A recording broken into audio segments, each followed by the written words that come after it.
నమస్తే welcome to Vikram TV Telangana ఆర్టీసీలో భారీ రిక్రూట్మెంట్ ఇక ఉద్యోగ నోటిఫికేషన్లకు తెరతీసినట్టేనా నిరుద్యోగ యువతకు ఇదొక మంచి అవకాశమని చెప్పుకోవచ్చు తెలంగాణలో కాంగ్రెస్ ప్రభుత్వం అధికారంలోకి వచ్చిన తరువాత మొదటిసారిగా తెలంగాణ రాష్ట్ర రోడ్డు రవాణా సంస్థలో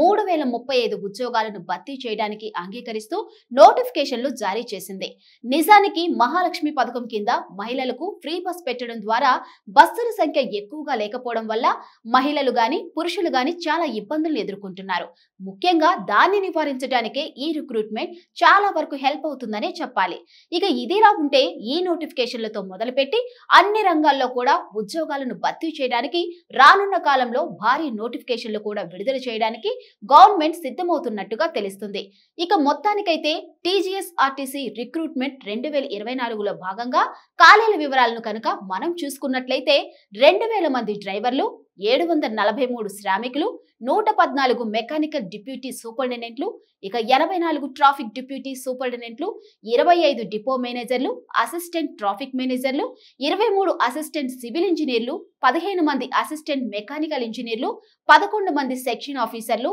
7 వైద్య అధికారులు పోస్టులను భర్తీ చేయడానికి గవర్నమెంట్ నిర్ణయం తీసుకోవడం ఒక శుభ పరిణామం అని చెప్పాలి ఇక ఈ రిక్రూట్మెంట్ కు ఆమోదం తెలిపినందుకు ముఖ్యమంత్రి రేవంత్ రెడ్డి ఉప ముఖ్యమంత్రి ఆర్థిక మంత్రి మల్లు భట్టు విక్రమార్కులకు మంత్రి పొన్నం ప్రభాకర్ కృతజ్ఞతలు తెలిపారు గవర్నమెంట్ చేపడుతున్న ఈ కొత్త రిక్రూట్మెంట్ తో రాష్ట్రంలో ప్రజా రవాణా వ్యవస్థ